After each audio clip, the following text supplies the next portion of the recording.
Right,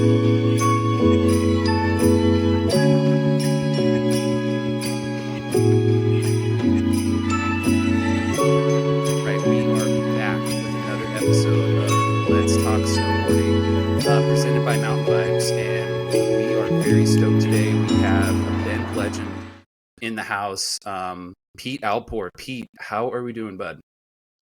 Hi, thanks for having me on, Dylan. I'm doing pretty good. My body's resting a little bit during this spring-like weather that we've had. I mean, I'm still going up and shooting, but it's been way above average temperatures, so it's been warm and spring-like. So as far as the backcountry goes, just taking a break from that for the project I'm working on.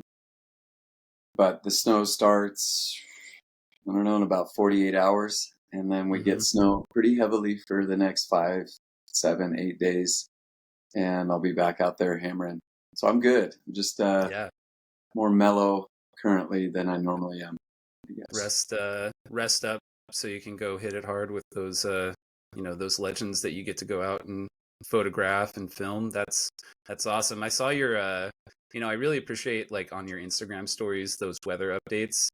You're very detailed with it and kind of let people know what the dangers could be and what it's going to be like. And I always have appreciated that. So um but yeah, it's great to be talking to you.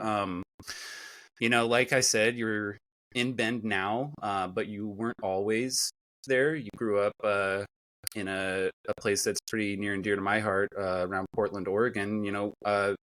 Let's go back to the beginning. What was your like first introduction into the sport, into snowboarding, and what did that look like back in the early days? Well, I'm one of the older people in the industry at this point. I turn 48 next month. Um, and we'll just go through a quick timeline as far as my snow history to get to uh, up to 18, I guess. I started skiing when I was 5 up at Timberline Lodge, um, in jeans and shitty parka that just, the gear wasn't really built for 5-year-olds back then. And then I did that till I was 10, and I liked it in a sense that I always loved snow. You growing up in Portland when it snows, which doesn't happen all that often. I can remember in my earliest years, I would sit in bed and just watch it snow, and all the way till sunrise, and just let it stack up. So I always knew inside that snow was a huge thing in my life that I wasn't really pushing or driving for. It just spoke to me in its own way. And then I stopped skiing at 10. And then my buddies said that they wanted to go snowboarding, that I had heard of a little bit. And so we went my mom took me to 2 ski shops to rent snowboards. This was in 1988. And they didn't know, one shop didn't really know what snowboards were, and the other one did, but didn't carry them. So we found a shop that was in Rhododendron on the way to Mount Hood. And I went with my friend's mom and her 2 sons, who were good friends of mine. And we rented snowboards at a shop in Rhododendron. And I think I had a Burton Performer. I wouldn't even know what size it was. And then the Kamik boots, which are like a lower end model of Sorels. And we went to Ski Bowl, and that was the first place I snowboarded, and I instantly fell in love with it. Um, but I think that was the only time I did it that year. And then the next year, I revamped my love for going up into the mountains, and joined a ski bus. So I think we went 6 or 7 times. And I did that all the way through freshman or sophomore year in high school. Maybe no, just 8th grade for like 3 years. And then I would go up with friends, periodically, but not too terribly much.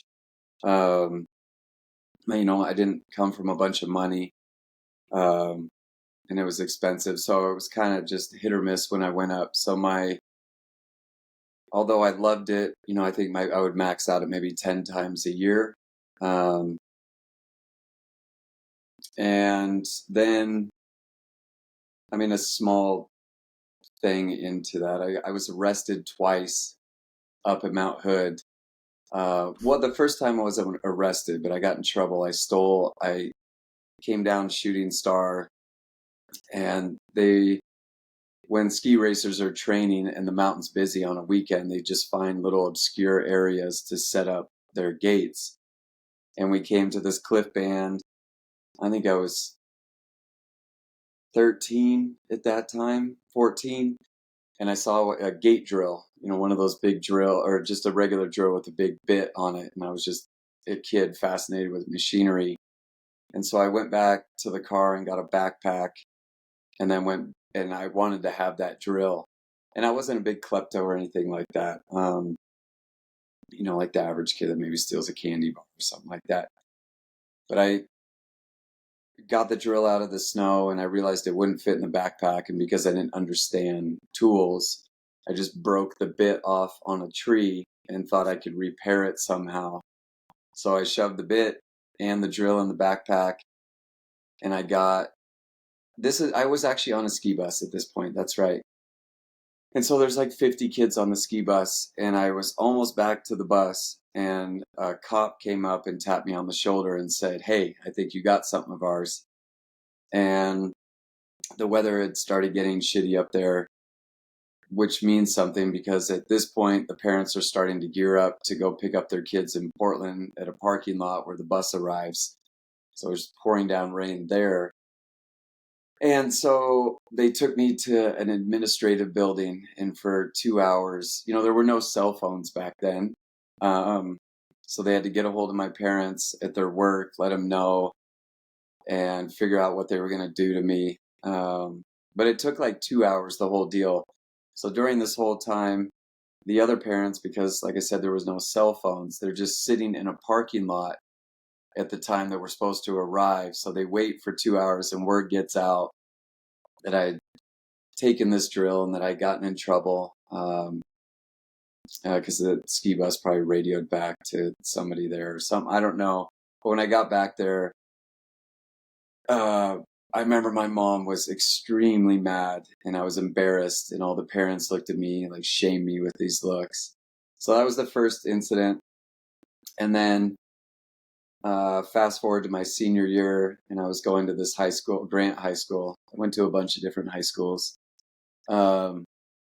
We went to spring break and stayed at the Huckleberry Inn, a friend and I, and they were getting a ton of snow. And our first day, it was sunny, and they opened up what's now called Cascade Express, I believe, the top lift, but it was called Texas back then.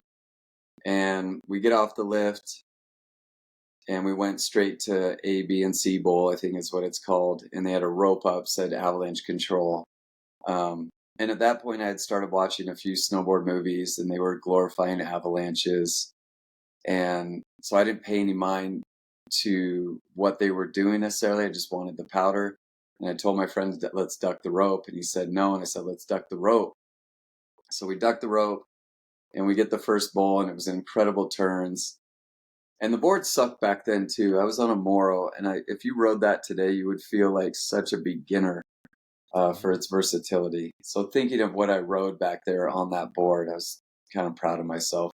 So we ride this bowl, and then we cut over to the right, and we get to this next, I think it's B bowl, and right as we crest the edge, there's a huge avalanche bomb goes off, and it propagated almost to us, the avalanche.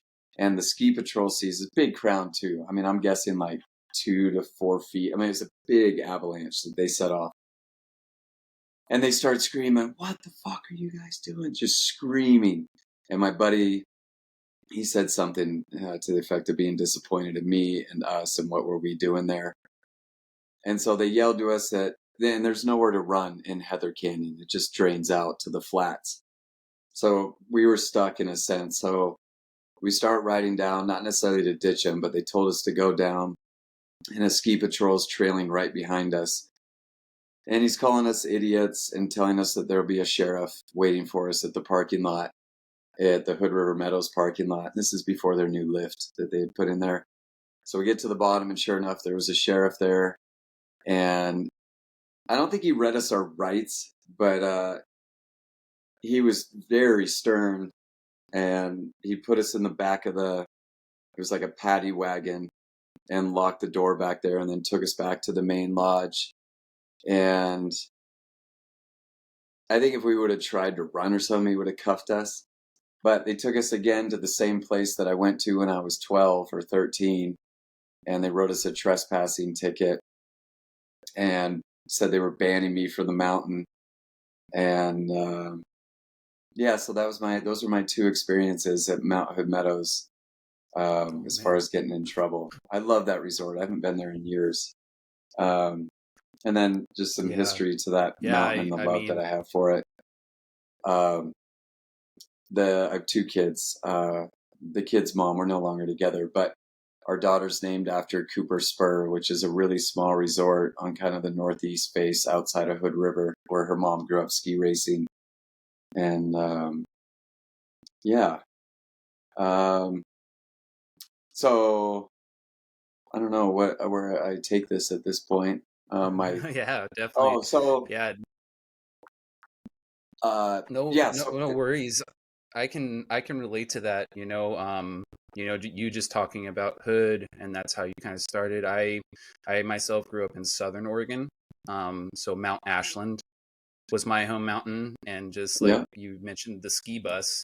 I mean, that's how I got from Grants Pass over to Ashland, on weekends. And I was just a young kid, with crappy gear, like you said. Go up there, get icy conditions, rainy conditions, just get soaked. But I love the sport just so much that I just have great fond memories of, like, the older kids. I'm probably 8 at this point, but the teenagers on there were just so rowdy. And I started out skiing as well, but I always saw the snowboarders, and I was always like, that's what I want to do. Like, I would love to push the limits and get into trouble a little bit and stuff. So but yeah, you speaking of Mount Hood, I worked at Timberline for almost 10 years on host patrol, and then as an instructor as well. So I love everything about that mountain. It's a special place to me as well. It's where I really started to go more often, and actually work at the mountain. And it's where I became a snowboarder, I feel. And this was many years later, as I was like, in the middle of college and stuff, in my early 20s. But yeah, Mount Hood, it's just a phenomenal place. And if you guys have never been, any of the listeners, and you've never been to Mount Hood and you're a snowboarder or skier, go anytime. Spring and summer is amazing.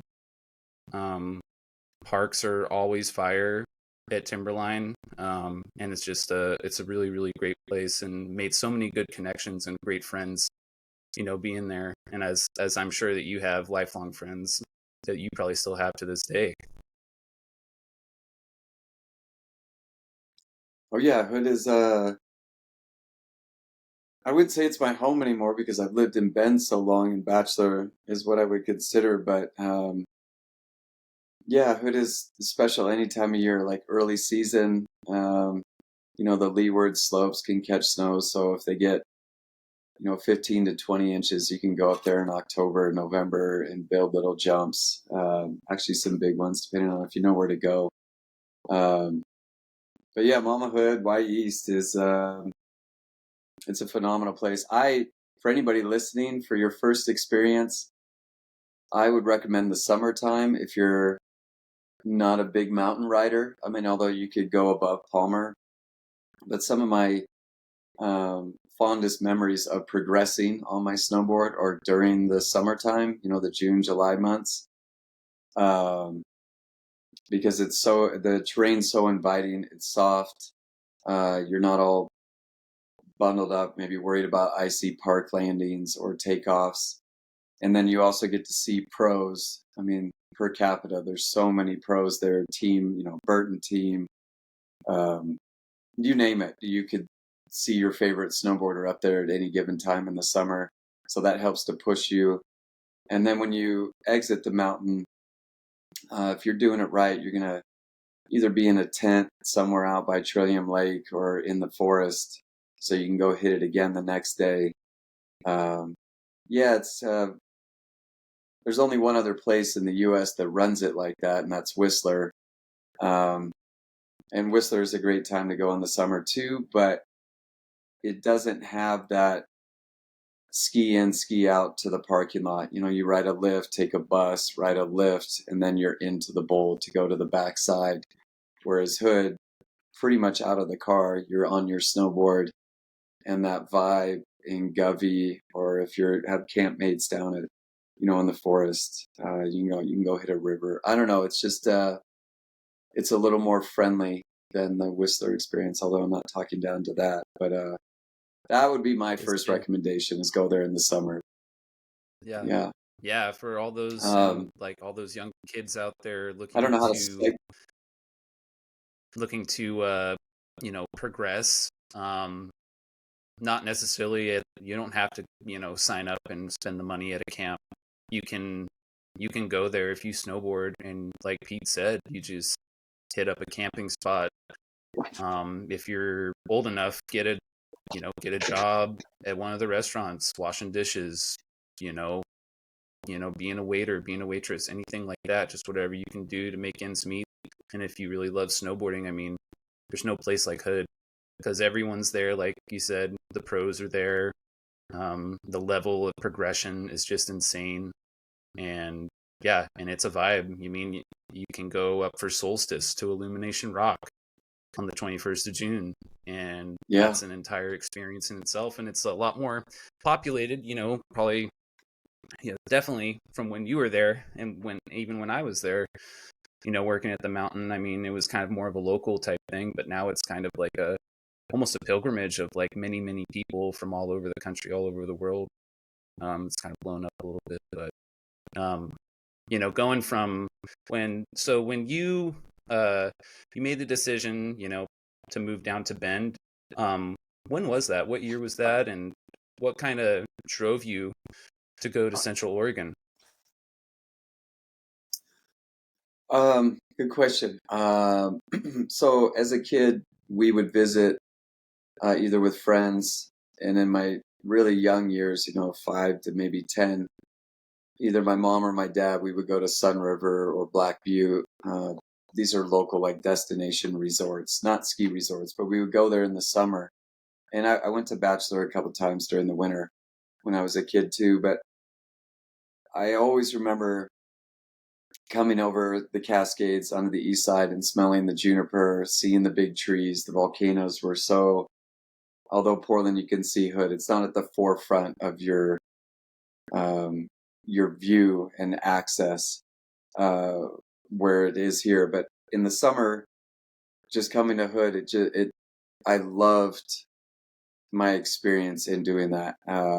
From the fort building to the trails. I remember my dad took me up. We hiked Black Butte when I was like 6. It's not a huge hike, but I remember it being big and friendly. So it always resonated with me, and I didn't know that I wanted to move there until my senior year in high school. I wasn't a very good high school student at all. I didn't even graduate high school. I think I left with middle sophomore credits. And, I was getting kicked out of quite a few high schools. I think I went to 4. Although I was top of my class in college. I want to say that so these people don't think I was some dirtbag. But yeah, I got a couple degrees in college.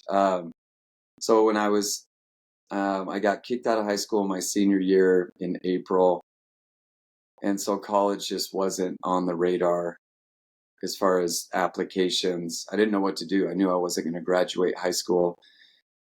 And so I took a bus to Bend in August to check out the college. and do a placement test to see. That's all you have to do community college. And so got into Central Oregon Community College, got into the dorms. So I moved down to the dorms. My dad and I went down there, and as my first time, well, I can't say my first time living on my own, because I've lived on the streets. I've lived with friends' houses. I've aunts, uncles, couches, you name it. But this was, in a sense, my attempt at really trying to find myself, get my ducks in a row, and primarily to snowboard. It was my first season pass. So I got a season pass to Bachelor, and that first year they opened October 30th. They had a tremendous amount of snow. So I didn't know any different. This is just what I thought. This is how mountains run. They can open early. And those first 3 years in Bend, they stayed open until July 7th. And that was normal. It wasn't because of some exorbitant amount of snow. It's just how they ran it when it was privately owned back then. So, my first season pass, and I dropped some pretty big cliffs at Mount Hood Meadows, and thought I was not the shit, but thought I knew how to snowboard pretty good, but I still had never done a grab on my snowboard. I'd never spun. And I came here thinking I was going to be able to relate to whoever else I was snowboarding with, because I didn't have any friends here. One person from Portland, but he wasn't into the snowboard scene at all. And I remember my first day on the mountain, I was so humbled because there were kids. I mean, there was Josh Dirksen, Jason McAllister, Jason Schertz, Alistair Schultz, Marcus Eggy, Leo Gregory. Some people might know all these names. Some might just know a few, but they were either full-fledged pros or about to be, and they could do 720s, grab, slide rails, and there are no cliffs at Bachelor except on the summit, and even then it's very limited. And so that first week I was really humbled, almost depressed in a sense, because most of these kids, to get to their level, had solid family structures. You can't escape if you don't have this. I mean, not to say all the kids who have made it had perfect families, and the myth of money is so untrue. Most of the parents I see have sacrificed everything humanly possible if their kids wanted to be a pro snowboarder, from traveling comps to replenishing their gear to season passes since they were 5. So there was a jealousy aspect of, I didn't have shit, in a sense. I mean, you can talk about the ski bus, but I mean, I think ski bus to do it back then was like $100, $150 when I was 10. Not to say it was free, but it wasn't at 10 when these parents are pumping thousands of dollars of their hard-earned money to go to Mammoth, to go to Breck, so their kids could travel, have a season pass. These Eugene kids that are now living in Bend, and like Dirksen and them, they were getting 50 to 100 days because they would segue into Mount Hood summer camps. So yeah, there was a level of jealousy, resentment towards my upbringing, but me being me, I turned that into fuel to fire what I had to do to get as close to that level as possible. So those first 3 years, I think I kept a journal. I think I was averaging around 125 days a year. I mean, I was going every day that I could and just taking all night classes, which is the beauty of community college. And I got pretty good, but never was going to be to the level that they were at. And I started getting, really experiencing my first injuries, ankles, shoulders, concussions, and of trying to be what they were, but not having that upbringing. But so yeah, fully immersed in snowboarding. My third year here, I got my first video camera. My grandma split the price with me. I think it was like $450, and the camera's right there. Actually, I still have it, but it had. And what was it? Here, I'll get it. I'll show you. Yeah, I it was a. I gotta know what it is, since, Yeah, honestly, I mean, I have to climb up on this shelf real quick. I don't know the model name. I'll probably see it right here. But it was a Sony, all right. and it had 72 times digital zoom. So for anybody that doesn't, well, everybody would know this actually at this point. So if you get an iPhone, you got 0.5, 1, and then 3 as the camera lenses on their zoom. And then you can zoom up to 15. But this thing did 75, and it got incredibly pixelated when you did that. But I wasn't just shooting snowboarding and skiing. And then the other cool thing about this, not only did it have a flip screen, this probably hasn't been open in like 20 years. Wow. It had night vision. And Cool. so this was during the time of like CKY and whiskey. So I immediately fell in love with just the aspect of shooting. Um, I'm not very scholarly in terms of, I never went to school for photos or video, so I just self-taught, and then Yeah. other people would teach me things along down the line. But yeah, this lived in my car with me at all times. So I shot parties, fights, that would happen at parties, debauchery type things. We would do little skits, and in buying it, I had a vision that it's still in this day and age. You have to become a pro. In order to become a pro snowboarder, you have to video your friends and they video you, and you put clips on the gram or TikTok. But for me, this was a way where I could summate all my footage, and I had no idea of where to put it because there was no editing software that was available at Yeah. hand. I was introduced to a guy named Blake Lundstrom that gave me a platform to put it together, but I was never going to be a pro. But yeah, this was my first camera, and then my second one's over there. I don't sell my camera gear. I keep all my cameras for nostalgic reasons. They just all have such a special place in my heart. Like people keep snowboard decks or, Oh yeah. Yeah. a car collection maybe. I don't know what it looks like for people with coin collection maybe. I don't know. But yeah, I still and have look at this tripod. I still have This was like, my first snowboard that I bought down in Medford. It's it's out in my garage right now.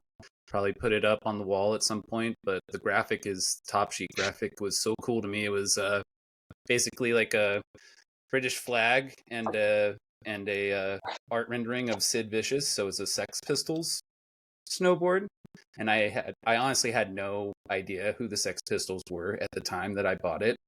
And so I thought, I was like, oh, that just looks so cool. And then, got into the music and stuff, of course, afterwards.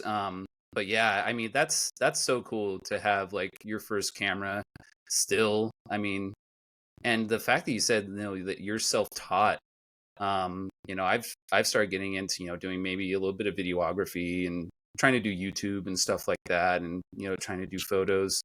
But as soon as I get that first camera, I don't know which one I want yet, but I'm sure I'm gonna cherish it till the day that I die, and always hang on to it, like you did. And it's amazing that you told me that self-taught, and now you fast forward to this day, and you're out there with all the greats. You've filmed the greats of Bend. You've done so much great photography, coming out of that area and stuff.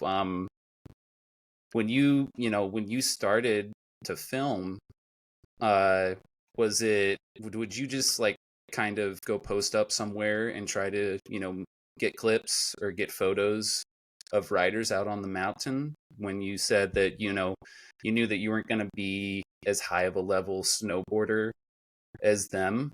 Is that kind of how you started to get into the whole aspect of, getting into, filming and taking photos, and also like starting to do more backcountry stuff at that point? Well, those first couple years when I had this, I did think that I was going to be able to crack the code and being a pro. I thought it would be more of a, uh, there would be jump building, but it also would be free riding and cliffs in those first couple years. But at the same time, so I would just give the camera. I just had a big group of friends, and we would just shoot each other, um, as much as we could, because everybody, although the pro thing was like a catalyst to shoot, it wasn't at the forefront. We just loved shooting each other, and then we would, plug it into the TV with a little cord, and we could record it to a VHS tape at that time. Um, and you could line up a clip, push record on the VHS, and then stop the camera, stop the VHS. So that's how you could stack the clips together in the beginning. So we just, more than anything, we just enjoyed seeing it, for ourselves. But at that same time, there was a bachelor allowed you to build jumps wherever you wanted. They didn't really allow it. They just didn't say anything. And so my first year here in the spring, I started seeing these jumps, and I immediately just tried to emulate what I saw, because some of the other pros, like heavy hitters, would come here and build jumps. There's some legit jumps still in this day and age that you can come build. Well, it's not allowed anymore. But that love for snow, it as a 5-year-old, 4-year-old, really really came in to fruition when I learned how to, we taught ourselves how to build jumps. And the shovels were shitty back then. There were no toughies, there weren't push scoops, there weren't metal Avi shovels. There was a couple, but most Avi shovels were plastic heads. So you can imagine trying to cut blocks, how that worked out for us. It just took 10 times as longer, or 10 times as long. But yeah, that jump building side, I mean, still to this day, you see it, I'm addicted to that. Like in the summer, I'll drive around town and see new construction and think of street rail options. We'll go into the forest, and I shouldn't maybe say this, but we'll do some landscaping a little bit to make things happen. We try and stay away from green trees, as much as we can, mostly deadfall, or, dead trees, or fire scars. So yeah, that jump building thing, I really started putting my stamp on, not intentionally, like, oh, I'm going to build all this and people are going to recognize it. I never started out. I think this is one cool thing, maybe a misconception about me, is that I do it for the gram, or I do it for the fame, or I pony up with the pros because it'll catapult me, or I'm seen more. I've always been attracted to talent. Who isn't? From people liking Taylor Swift to Michael Jordan to Obama, whatever. People, you like talent. So that love for building jumps, when I could get a better rider on them to join us, there would just be a higher performance. And back then there was no social media. There was nothing. There wasn't MySpace, Facebook. I mean, it's so young compared to what people think that are younger. So what I'm getting at, long story short, is I've always been true to what I'm doing for the love of it. It wasn't for fame, the pro aspect of it, although sorry, that's my dad. My dad and I talk 1 to 3 times a day on the phone. That's awesome. Yeah, right. So yeah, it's I think that is why I've had the success. Not necessarily want to say it versus other filmers and photographers. To get into it, one, to make money, you will fail instantly.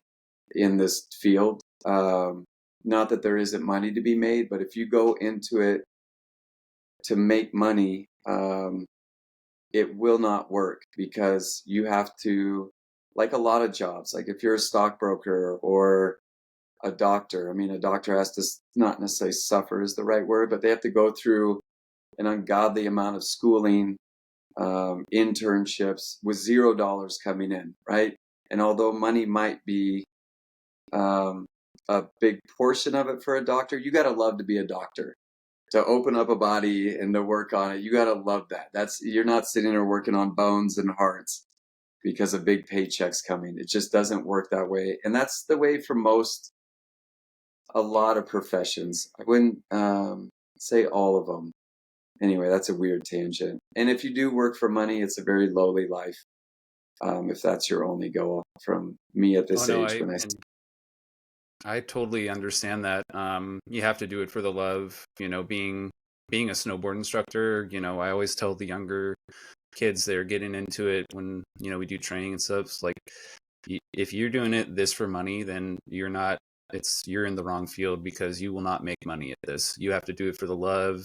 You have to do it because you want to teach snowboarding to people and get them stoked.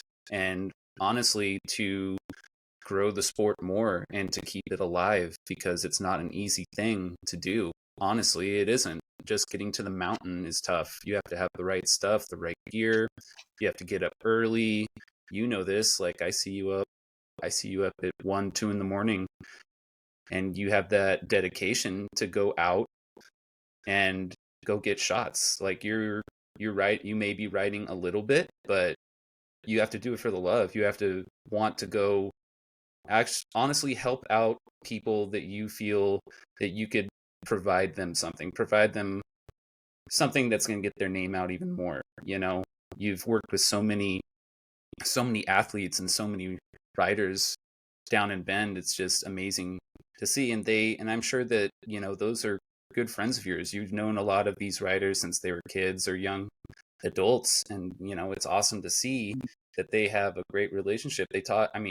I can't tell you how many times I've listened to the Bomb Hole, and whether it's Curtis Cizik or Ben Ferg or Gabe Ferg or any of those guys always mention Pete Alport. Like, Pete Alport is a legend in Bend. Like, you're up there with a lot of those other guys that they mentioned, like Josh Dirksen, because you put that time in to help them out and try and grow their careers, which is highly commendable.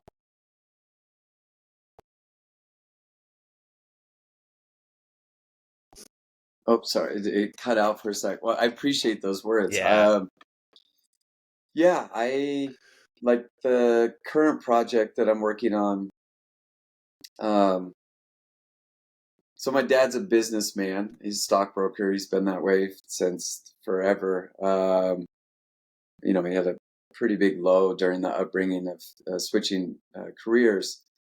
So he doesn't understand, in a sense, my business side. I'm just terrible at that. But he also, I wouldn't say envious, but he just loves that helping side of, like the current project I'm working on. I didn't even have a plan for it this year, but it just fell into my lap of creating a movie of 4 virtually no names and up and comers. One's 17 years old, Hayden McAllister, shout out.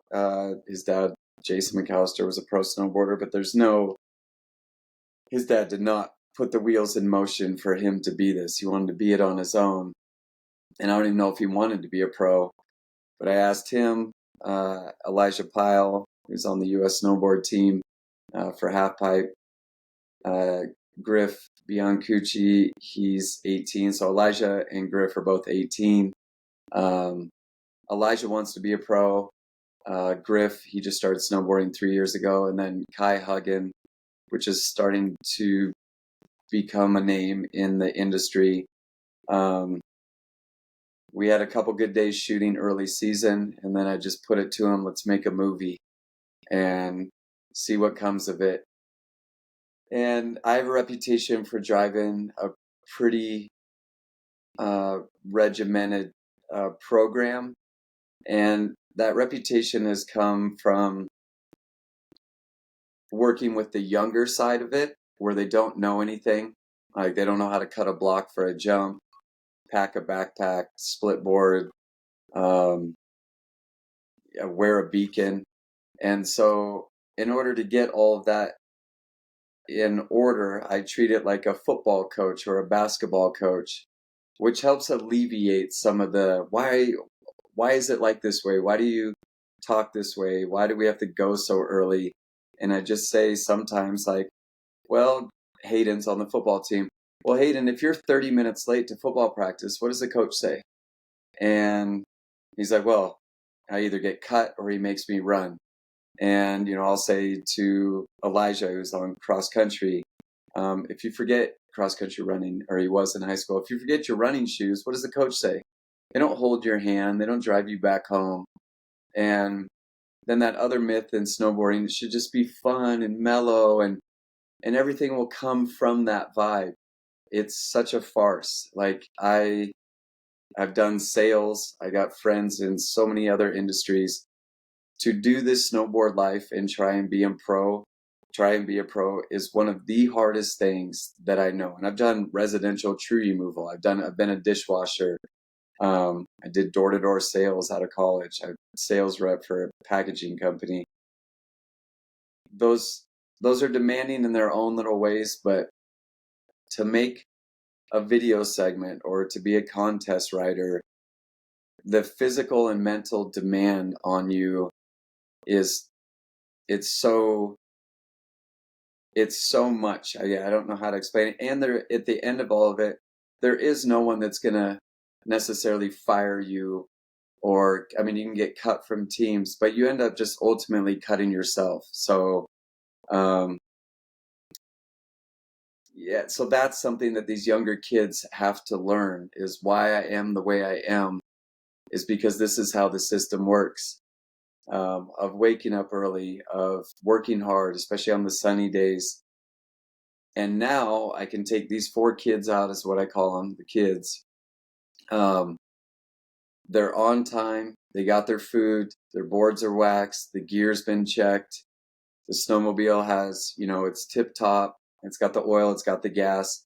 And I don't have to flex as hard. So a lot of these pros like Ben and Gabe and Jared, they had to experience that side of me.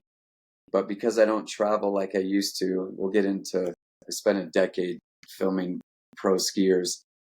That resonates with them. But now we've gone out on, some backcountry trips with these pros, and it's not like that. I don't have to say shit. I might say, hey, I think the jump needs to be built this way, and give a pretty strong opinion on that.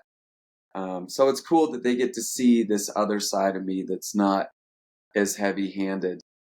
And the other reason I need to always add to this, that heavy-handed approach, you can die, like there aren't many activities in a profession, or there aren't many professions where you can die, and on a regular basis too. Like oil rigs are crazy scary.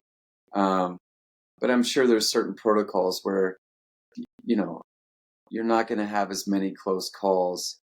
I mean, just riding a snowmobile to a backcountry zone, you could die, right? Avalanches, eating shit off a cliff. So that side, knowing I'm a parent, I have 2 kids, 18 and 15. Knowing that I now have these kids' lives in my hands and they don't know shit. They just don't, they're 17 and 18 and like they see videos and they want to aspire that. So that adds an element of stress and responsibility to me, that I can't just, oh, he's hiking up that ridge over there. It looks pretty leeward, like you have to crack the whip. But like I said, now into March, after 4 months of working with these guys, it's so incredibly dialed, and they look forward to all of the processes. I mean, maybe waking up. I don't necessarily enjoy seeing my alarm go off at 4 a.m., but that was instilled in me as a kid. When my parents got divorced, I was 4. My dad's a duck hunting fanatic, And that's the only thing that was saving him. You know, kids tend to think their parents are indestructible robots that they don't need anything to save themselves. They just have to provide food, love for me. But him at, I think he was probably 35 years old, duck hunting was, and still to this day, what keeps him alive to a certain degree. So he would pick me up at 3:30, 4 in the morning at 4 or 5 years old in shitty ass Portland weather, winter, you know, and I would go stand out in a duck blind. And there was days where I was crying and I was miserable. But it's all he had. You know, he would take me to the park, you know, later in the day or go on a bike ride, but he needed that in order to stay alive. And I was going to be along for the ride. So it's wired into me to wake up early. And I'm so grateful for that. And to build off of that, this sounds all philosophical, but time, 24 hours, and the 8 to 5 life, that's just a construct built by man. That's not how the human can only exist. Like when I wake up at 4 and we're all clipped up shooting by noon, like that's because we chose to buck that norm and understand you can exist at any point. I mean, I go on runs in hot summer nights, you know, at 10 o'clock at night, I'll go on a 5-mile run on the track. I wish more people understood that although sleep is important, working a job that you don't like 8 to 5 is one of the major killers. And then rewarding yourself only on Saturday and Sunday, oftentimes with alcohol. And I always question, what are you rewarding yourself with? That you survived another week of a life that you don't like? And I understand I'm privileged. I to live the life, I'm very grateful. And I could back it up with, I worked so hard for this, which is true. But I wish more people understood that the 24 hours in a day, you can do whatever you want with them at any point in time. Like photos, I'll go shoot Northern Lights at 1 a.m. I was checking the app last night because there's a watch for it. And people think I'm crazy. And I'm like, no, that's just because you've been conditioned that we should exist a little after the sun comes up and then taper it off with TV and wine and beer or our phone, you know, as the sun goes down. And I know that sounds really maybe weird for people to hear. They'll be like, oh, that makes me cringe. I like my bed. I can totally understand that, and I honestly I agree with it. You know, I was on that kind of track.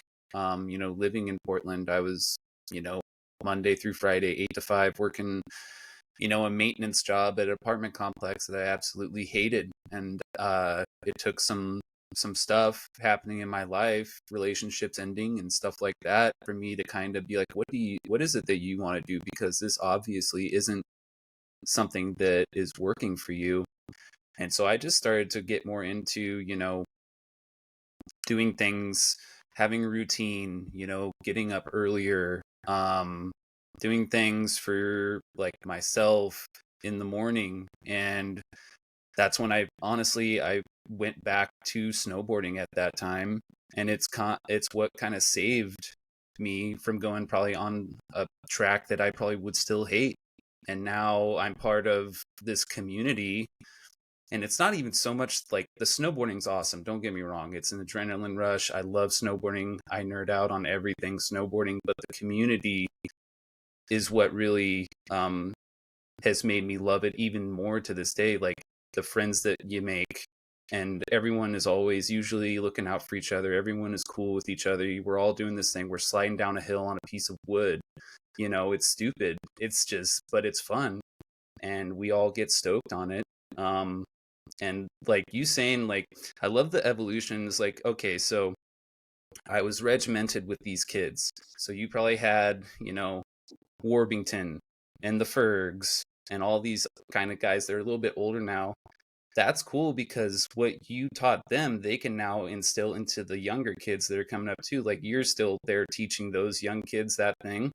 but they can go and like get some knowledge from those older riders, and just like the handing it down is so cool to see, because the bend riders are just sick. And I maybe it's the terrain of Bachelor. It forces you to know how to control your snowboard, because it's a lot flatter than a lot of mountains, and you need to know how to carve and edge your snowboard properly and maintain your speed.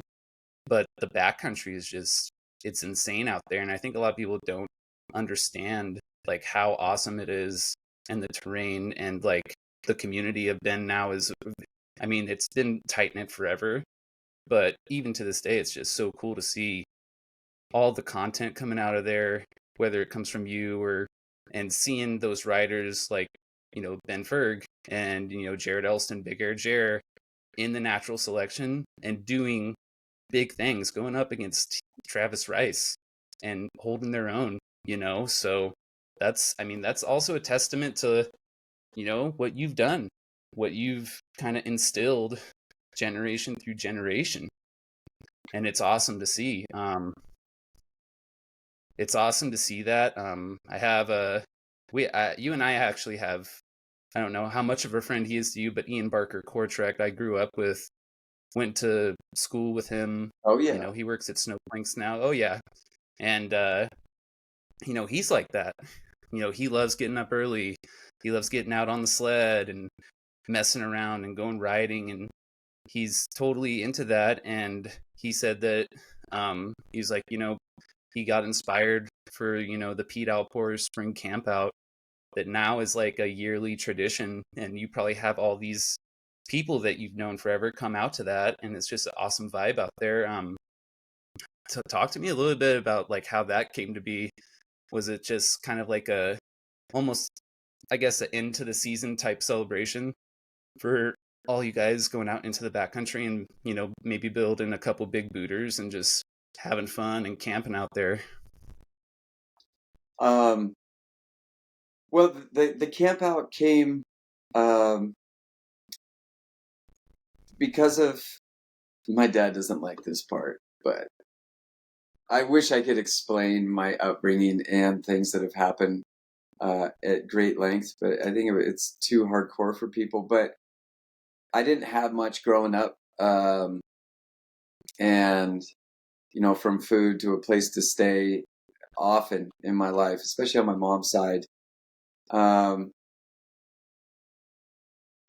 the camp out came, I've always been about community events, building rail jams, donating where I can, my time, money when I could.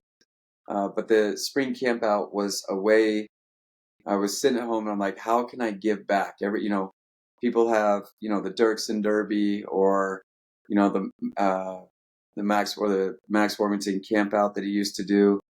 And I wanted to have a way that I could give my gifts to other people, that you didn't get charged. There was no registration. There was no invite.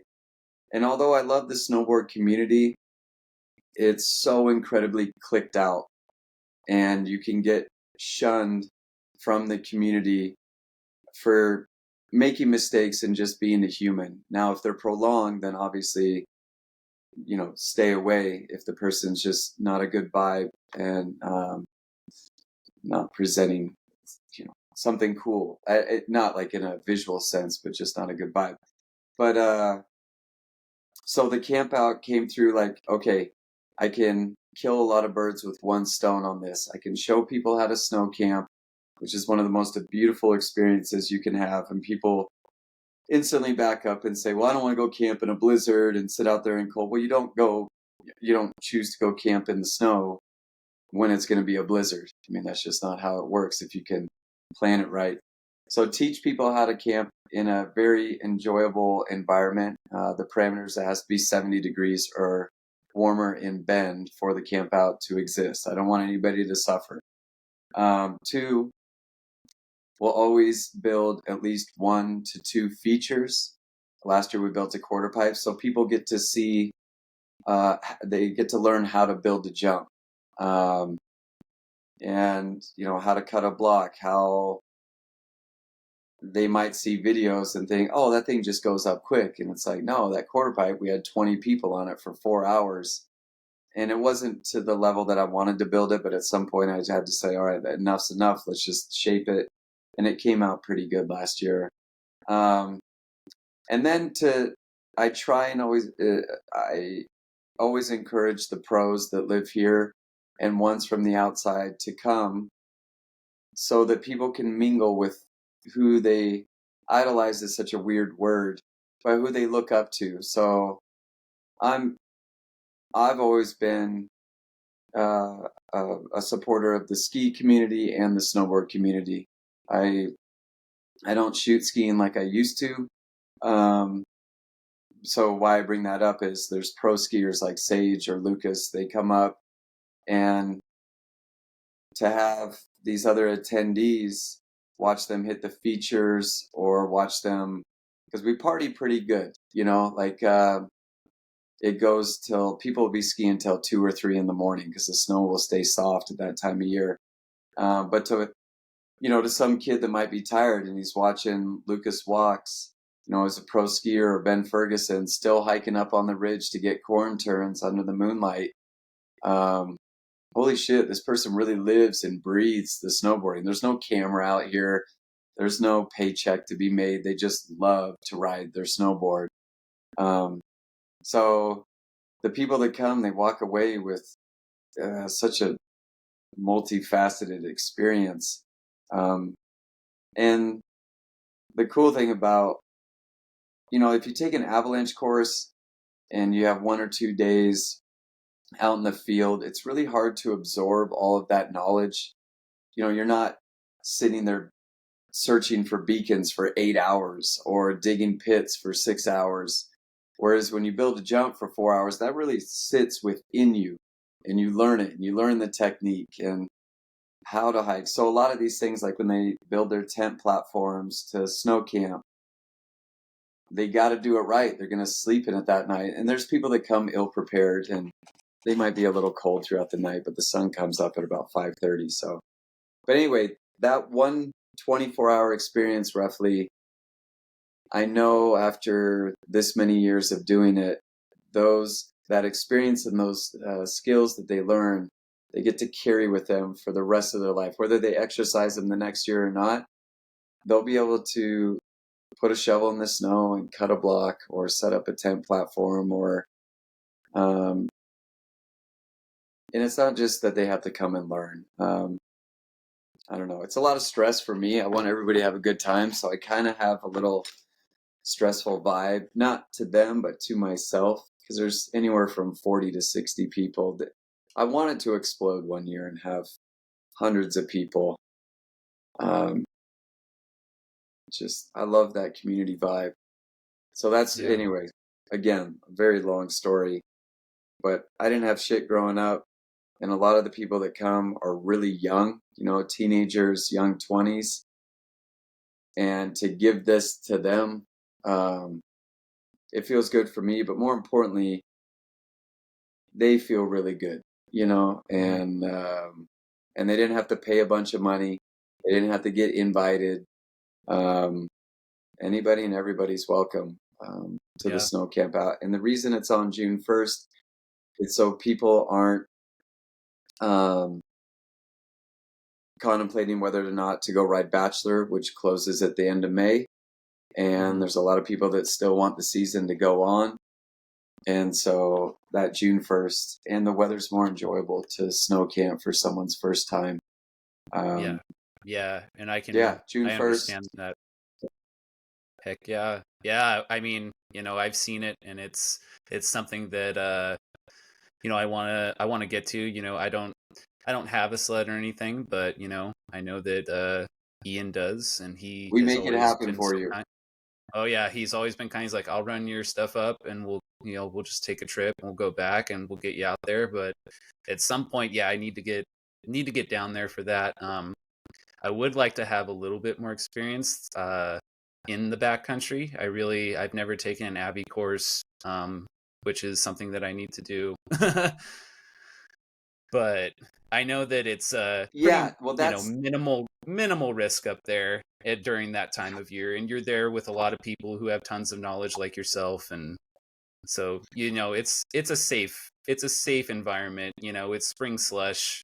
You know, and people you know who are from our area here in the West and the Cascades. You know, me growing up in Oregon, like I know that it's not going to be that bad. And some of the best times I've ever had were when the season has ended, even just going back up to the resort, you know, up here at Schweitzer and, you know, hanging out with guys that I have friends who are really into stuff like that. Like we all really like to just go to a spot, scope it out, and start building like a cool jump where we think that it could be awesome. You know, just have a fun session and hike that jump.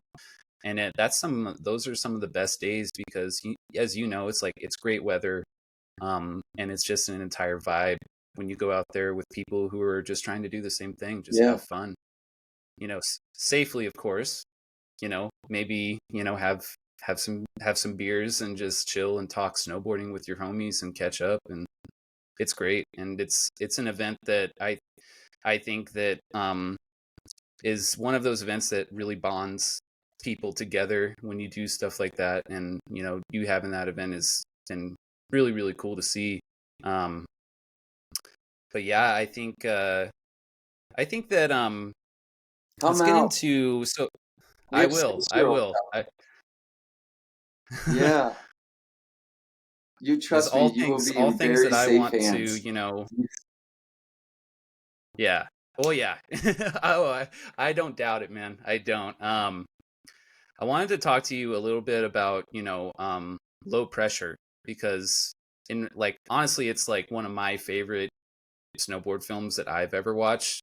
Just kind of highlighting those local riders that, you know, a lot of people wouldn't know, like, you know, like Big Mountain Marissa, you know, Will Dentis, people like that. And you know, is that a project that like is pretty high up there for you as far as like one of your most proudest pieces of work that you've ever done? The low pressure one, it kind of Yeah. broke up there, the feed. Oh, Oh, it's really yeah. breaking Yeah. up. Low pressure. Just, oh, can you hear me? Sorry. Yeah, now I got you This, back. Yeah. okay, cool. This Riverside app is somewhat interesting. No hate towards Riverside, but it can get a little choppy because it records like simultaneously, like while we're recording, and it just kind of sends it out into their cloud. And so sometimes it could get a little bit choppy, but yeah, low pressure. That project is so cool to me. And um, is that something that like you still to this day are very proud of? So that's a double-edged sword. So to give you, we'll go quick history to a certain uh, degree. I kept getting injured in snowboarding. Always had this video camera right here. So I went to college, hammered through. I mean, I took like 8 quarters in a row, 20 credits towards the end there of each one. Got a sales job or door-to-door sales. Got hired by a paper packaging company. Did sales. Still had my video camera, and I did not like the job, even though the money was starting to become really good. And my buddies down in Sun River in Southern Oregon, uh, one of the guys leased two of the. Oh, you're gone. Oh, sorry. Oh, you're back. I'm back. That's all right. Gotcha. One of the guys had leased two television stations down in Sun River. And although it seems like it's a very small market, which it is, at that time it could have 12,000 tourists staying in there. And they're all affluent, middle, upper class. So there was a market to have one of the channels be real estate and show local restaurants and stores. And there wasn't satellite TV back then. So we had no competition. You either had cable or you didn't. And so these two channels, anybody could flip through and see them. And on the other channel, they could put whatever they wanted on this television station. And one of my buddies I grew up snowboarding with, he was doing the editing for the real estate channel. but he created an action sports TV show called Ambush TV that was skateboarding, surfing, snowboarding, skiing, kayaking, and he was shooting it himself as well as having other people bring in camera work or stuff that they had shot. And he would make this television show. It was 26 minutes, a 30-minute show has 4 minutes worth of ad breaks. And I think he was on his third episode, and we were talking. He's like, "You should come down here. We can hire you on. You won't get paid." I think I got paid like $300 or $400. So I was milling it over for a couple months. And finally I said, enough with this life of just making money, go buy a house. Nothing wrong with buying a house, but that, one of the prominent goals in America. But so I quit my job. My dad thought I was crazy. I think I lied about how much I was going to get paid. I had a free place to stay.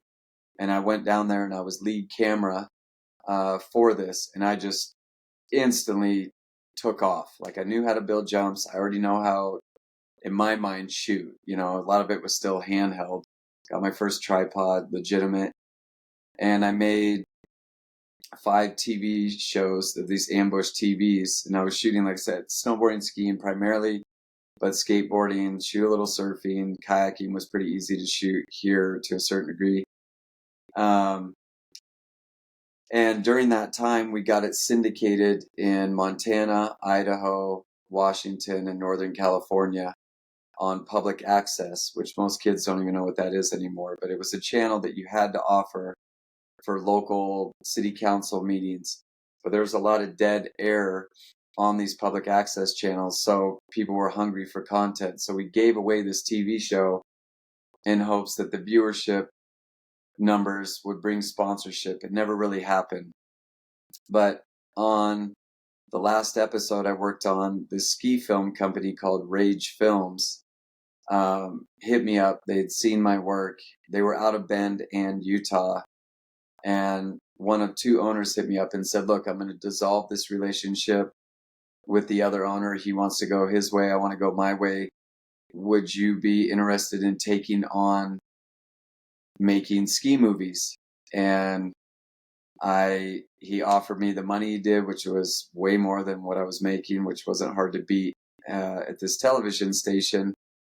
And so I went in, had a meeting, took the job. He gave me a credit card and said, "Go make a ski movie."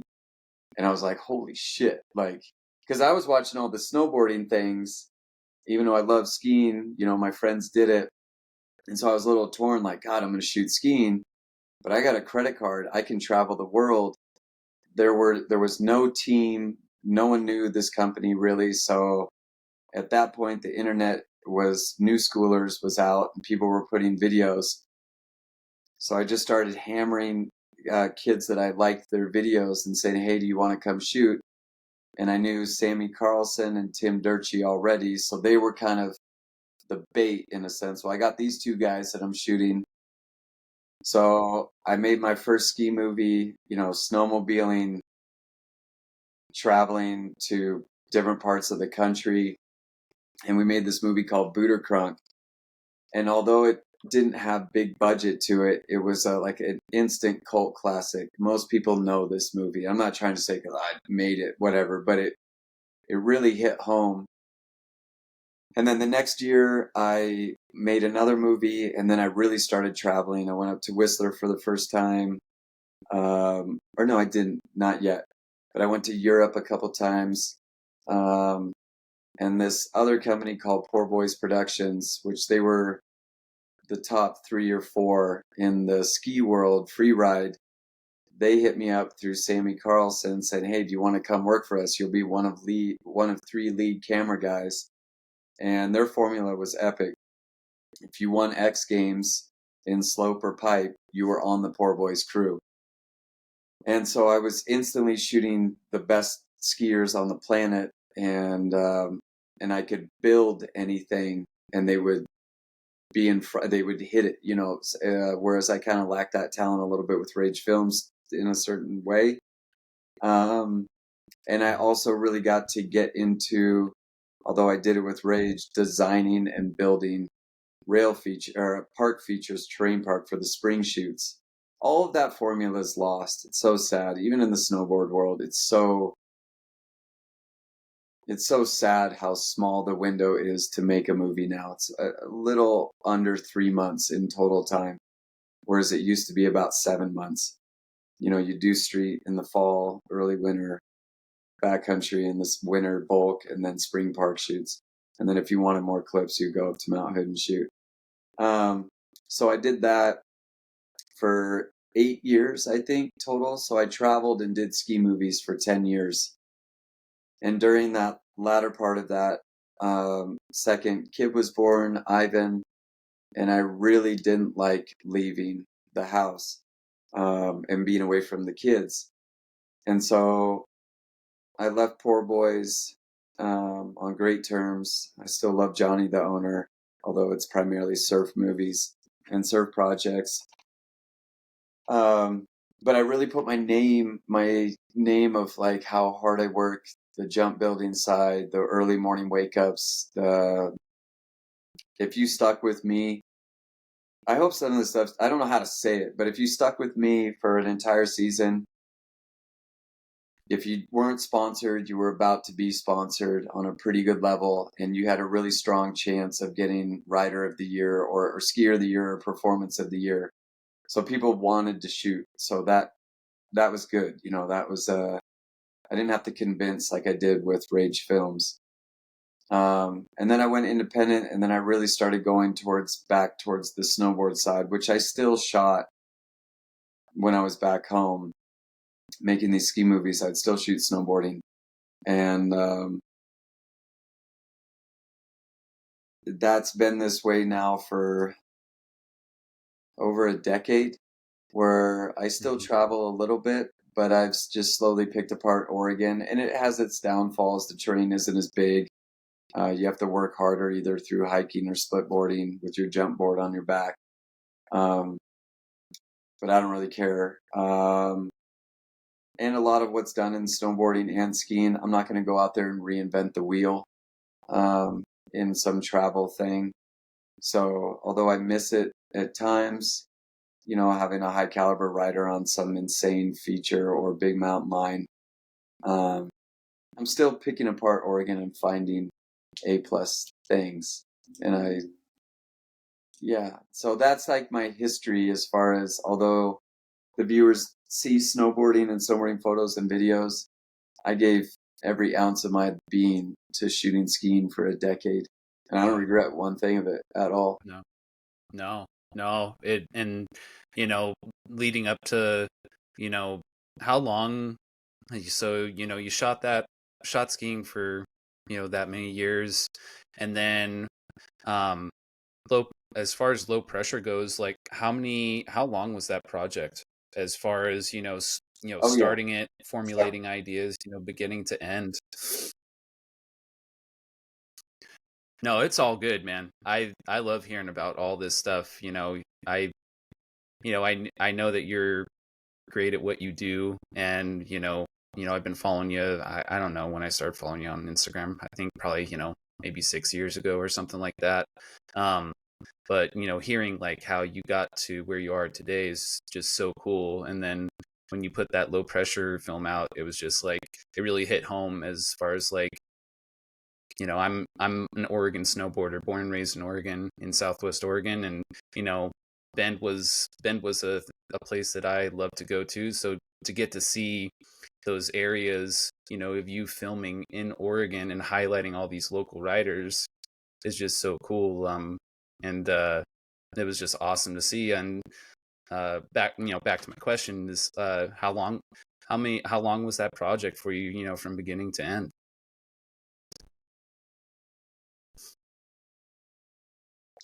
That was a 1 year.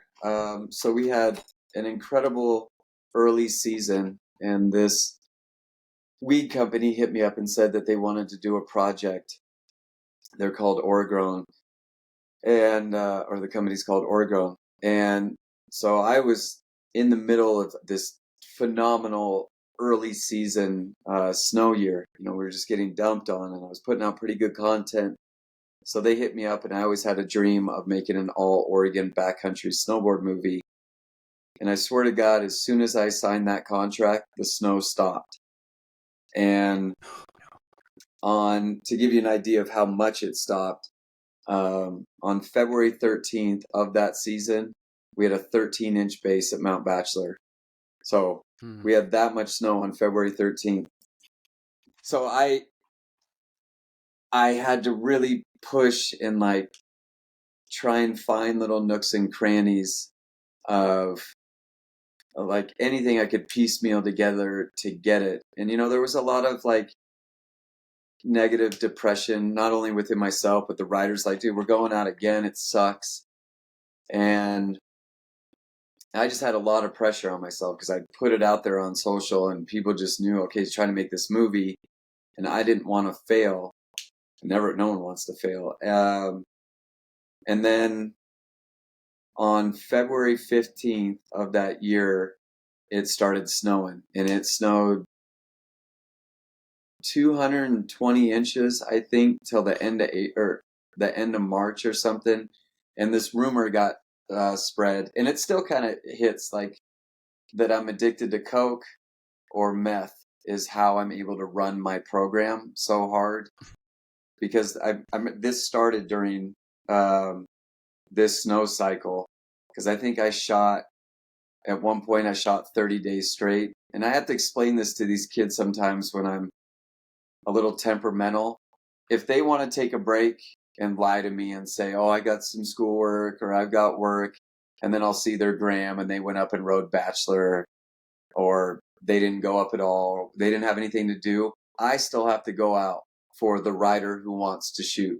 So the snow filmer, there's hundreds of incredible snowboarders, but there's only a handful of dedicated, skilled snow filmers. That's just a fact. And our stamina, especially as older dogs, I have a lot of self-worth in how hard we have to go.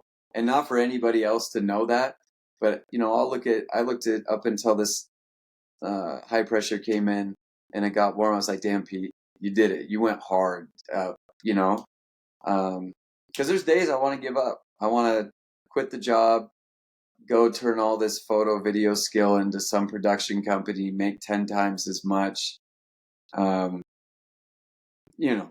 those things. But I remember that year, I went to the bar and this girl and I were flirting, and we went home together, and she was asking me, she's like, I got a question. I got to ask you, there's some rumors going around that you're addicted to either cocaine or crystal meth.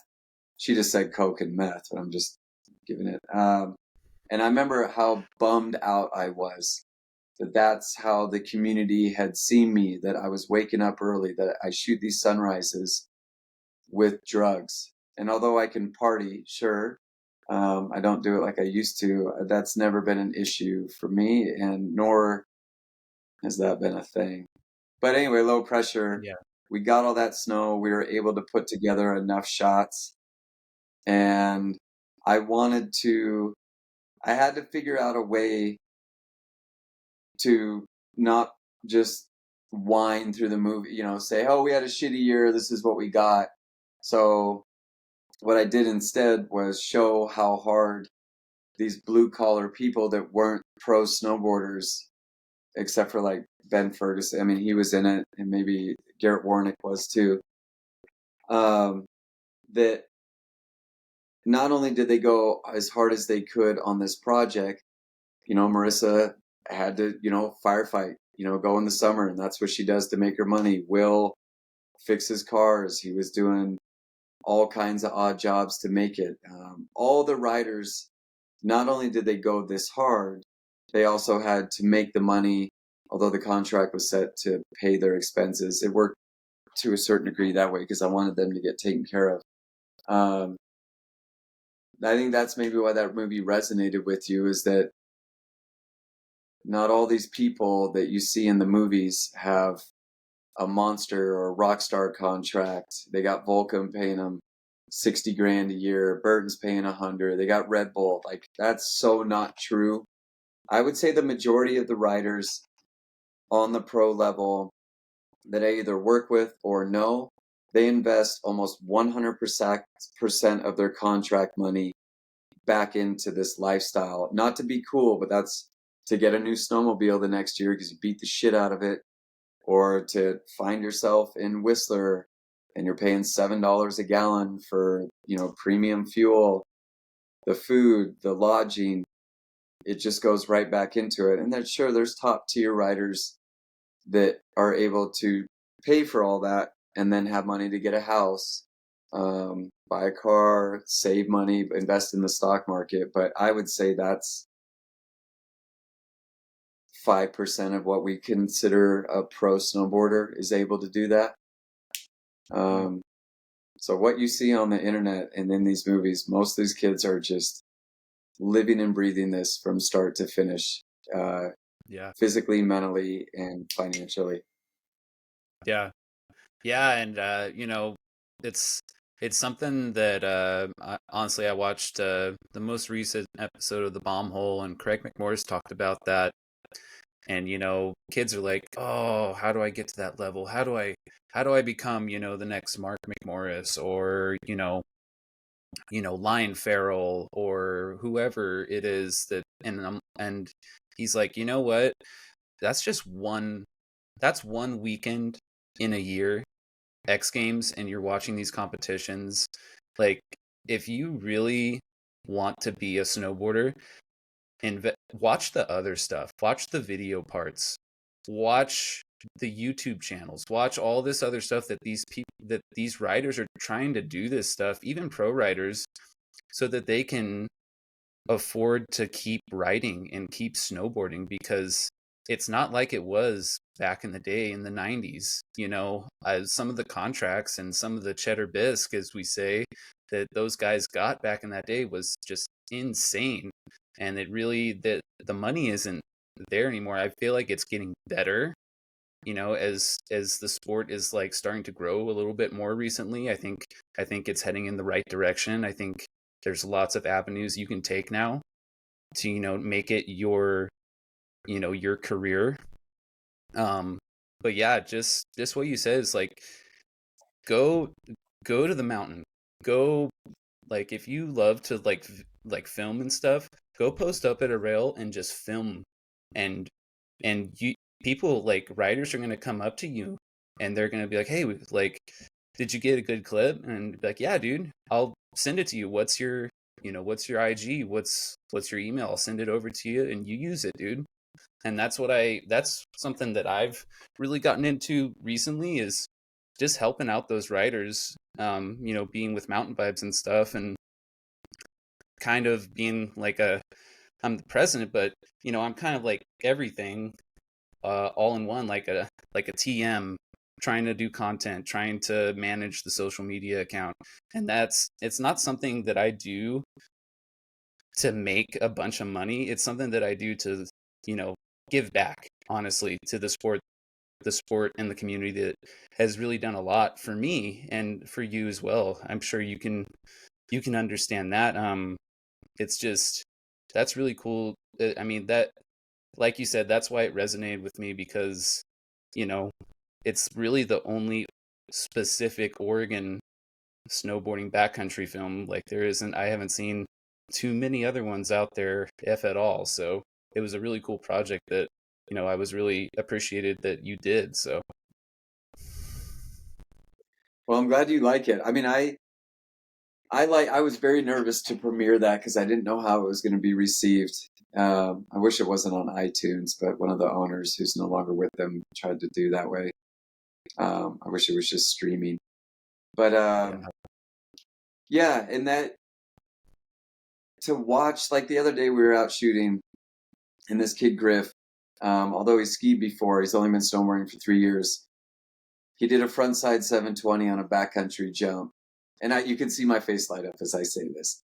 To outside of like this misconception of ego and getting popular and doing it for a point B motive, to watch him do a frontside 7 and perfect. I mean, he held it for like 600 of of the trick, got a big face shot when he landed. To be a part of that, when you talk about like low pressure, to be a part of these people's first experiences, because he's never going to go build a jump that big to just go be out with the homies. Like, you might build something smaller that's a little bit more fun, but very rarely do people just go out and build a jump of that size, unless there's a camera. So having the camera be part of the reason that someone would do something that they would never do and land it for the first time. His face and Kai was there too. We were just yelling in the backcountry zone, like you see, like screaming. But that weird word to use, but that virginity of it for them, all these things that they're doing for the first time, much like low pressure for a lot of the riders in there. There's so many moments that I will forever remember, and they will never forget. Like, there's probably 100 frontside sevens that Jared's done, probably 1,000 that he doesn't remember. Not because he takes it for granted, but in order for something to resonate, it doesn't always have to be the biggest, baddest trick. But I know this from personal experience when I shoot. It's got to be new, or something has to be very original or proprietary to that happening for it to resonate. And we're all chasing that in life, I guess. Yeah, so that low pressure had a lot, but this year, I can't tell you how many times I go back to the snow park, and I'm like, dude, that kid just dropped, he ate shit, but he dropped a 40-foot cliff, and he is just sitting on that memory. He's healthy. He didn't get hurt, right, that person. But knowing that they experienced that, it's such a high for me. And I don't need them to go, thanks, P, like, you provide. I don't need that. I mean, I want to be respected and treated as an equal, and gratitude towards the effort, but I can see it in their face, and to help put them in front of those experiences, I hope I can do that for the rest of my life. I think that's kind of my purpose, was to go from the mega pro level, which I still want to be heavily involved in, but this taking the young ones that want to do this life and showing them these 4 kids, what they know at their age, there's riders that are 10 times better than them. No offense to if they watch this, but they won't have that knowledge and skill in the backcountry until maybe they're 25, 26. They might never get it, even though they've won X Games. And they want to have that backcountry side. Yeah, these 4 guys can go out right now, find a zone, set up a jump, step out a takeoff.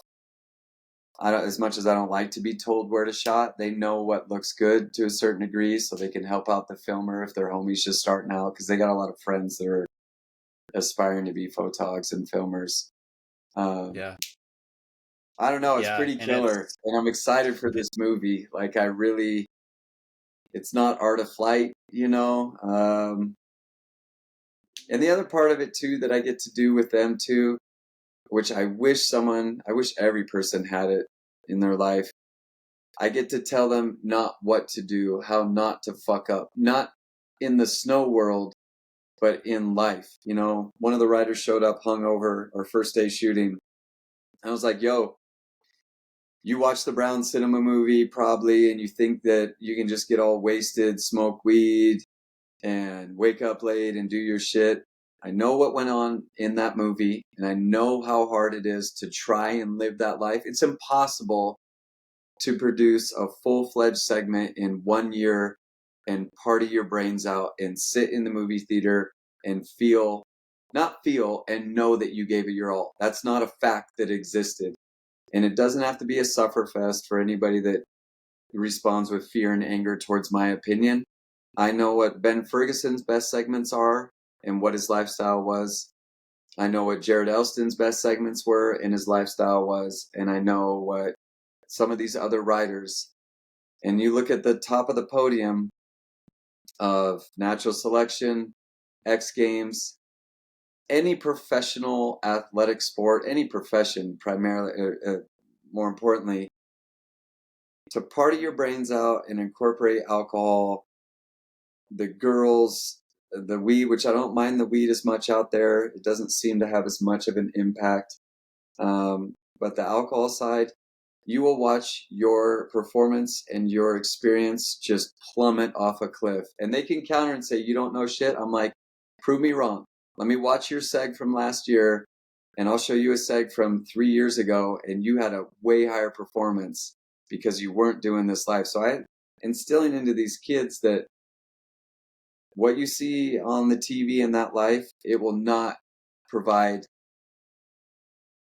the best experience that you can have. And it's not about being pro and going as hard as possible.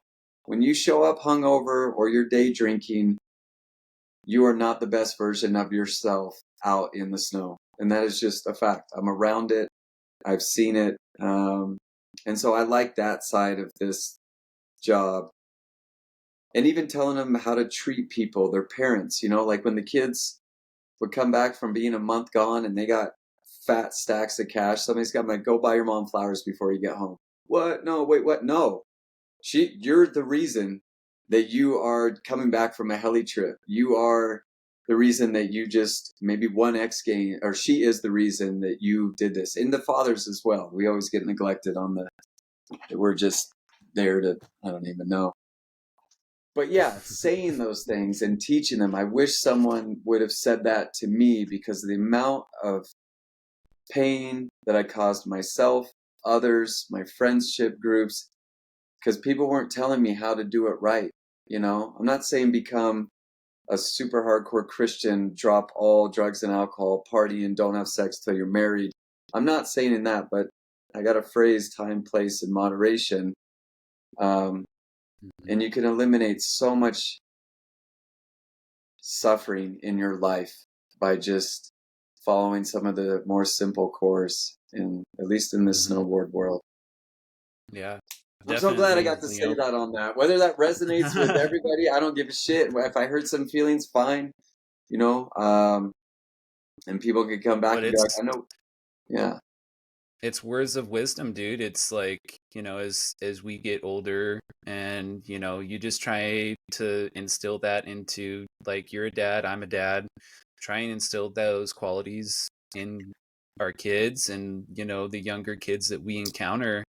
And just try and, just kind of almost teaching them, like, I don't know, not like core thoughts of snowboarding, but just like being like a good person and like give back to those that like sacrificed for you, and like just be chill, dude. Honestly, like, it's a community of like, kind of knuckleheads at some point.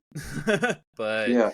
as long as everyone's cool with each other and just has good values and stuff like that, it's good to see. And I'm, the proof is in the pudding. Like all the, all these guys out of Bend, they're just, and ladies too, like they're awesome. They're awesome people. They're pretty well grounded. They're humble. They, they're, they like to have their fun and stuff like that, as does anybody. Like it can be tough, dude, sometimes when you're out there at the mountain and you're like you're on one and you're having fun and you're like, all right, we're gonna have beers and we're gonna have share beers and all this stuff, and you're vibing with all your buddies and stuff. But as you said, like the next day you're not gonna be feeling so good, and that's just gonna get worse and worse the older that you get. Like you can't party like you used to. And as we get older, I honestly, like, I'm 36 right now, and sometimes I go up and I'm like, oh man, I just want to party and have fun with my homies, but there's responsibilities to come back to, and I don't, you don't want your kids seeing stuff like that. At least I don't, and I want them to know that I'm a good person and doing the best that I can. And when you're out drinking too much, it doesn't work out that well. So but yeah, dude, so let's get into that was that was great. I loved hearing that from you. That was awesome. I got a little bit of rapid fire questions for you. So let's just go through Okay. it. Pete, are you a pants or a bibs guy? I am a bibs guy. I always have been. Uh, Ever since I started building, to carry blocks, chunks of snow. If you eat shit, I don't believe that it really overheats you. There aren't that many days where you're riding and it's super hot. Um, Just layer properly. y- yeah, just there. So I'm a bibs guy. Yep. Awesome. How about you prefer goggles or glasses, especially like when you're out there So building blocks I work. on a big jump? So I am a glasses guy. So I only if I'm in the backcountry, I'm only wearing goggles to the on when I snowmobile. Everything else when I'm shooting, building, even doing follows. No, not follows. But when I'm building and shooting, I'm always wearing sunglasses. So my kit's real simple. I tell the kids this too when we're building: a baseball hat and sunglasses. You know, you don't want to sweat Yeah. your goggles out while you're building. And oftentimes we're building, it's snowy out, or if it's brutal sun, you just protect your face a lot Mm-hmm. more. Not just from sun rays, but when it's snowing and you got a beanie on, that thing just gets soaked. And Yeah. so I'm Yeah. a I sunglasses guy. mean, protect your face, blackstrap. You're out there. Bend, Bend, Oregon founded. I swear by blackstrap always, the baklavas and everything and the base layers. Um, so this is something that I like to ask everybody. And usually it's one answer, but would you prefer a pow day or a slush day? And like a nice sunny slush day and the vibes are high. 10 years ago, God, if I'm riding, I don't have an answer for that. Both have equal merit depending on what the situation is. But pound for pound, it's going to be a POW day. If I had to choose, it would be a POW Yeah. day because that's work related. But as far as Um. like vibe related, a Yeah. slush day. Yeah. Yeah. I can agree with that. I would say the same thing. If you had to pick three people to go on an absolutely epic heli trip, who's in the helicopter with you?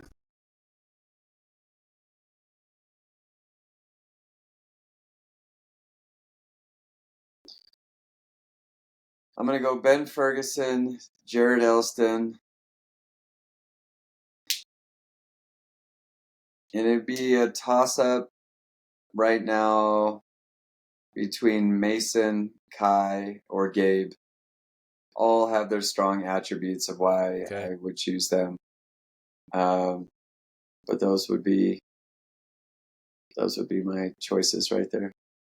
Well, I would just like to thank you again, Pete, for joining, the podcast and coming on for this episode. Thank you for your time. I really appreciate it. And yeah, if there's anything else that you want to say, I'm open ears, but I think we can wrap it on that. Yeah, thank you for having me. I appreciate it. I was trying to get well rested, but if I don't exhaust myself in the mountains, I don't sleep very well at night. So, parting words to anybody on the photo video side. People ask me all the time what camera to get. Um, do not, I think it's maybe a cliche thing, but the best camera, my friend told me this, who's a photographer in New York, the best camera is the one in your hand. That is a fact. You don't need a red camera to produce amazing content by any means. Some of my best shots come out of an iPhone. Um, you don't need professional schooling to become a filmer or a photographer. The best schooling you can do for yourself, and this is 100% truth, is to keep shooting. You can admire and follow other people's leads, but you have to create your own niche and shoot things that you want.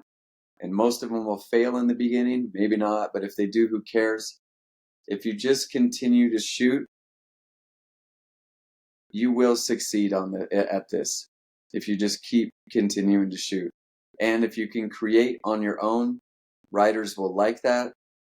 They don't necessarily want to be told what to do, but they need to know that you can get down and that you don't need to have your hand held. You can find your angles. Anybody and everybody's invited. June 1st. You can DM me. I don't blast the location for certain reasons on the internet. But it is friendly for anybody, guy, girl, That's whatever, great. And whatever. it's in the plans in the upcoming years, as soon as I have time and I can get down there. And once again, thanks, Pete. That's it for this episode of Let's Talk Snowboarding, and we are going to be bringing you guys every other Friday. We'll be dropping a new episode at 8 a.m. Pacific time, so check us out, and thank you always for listening and watching.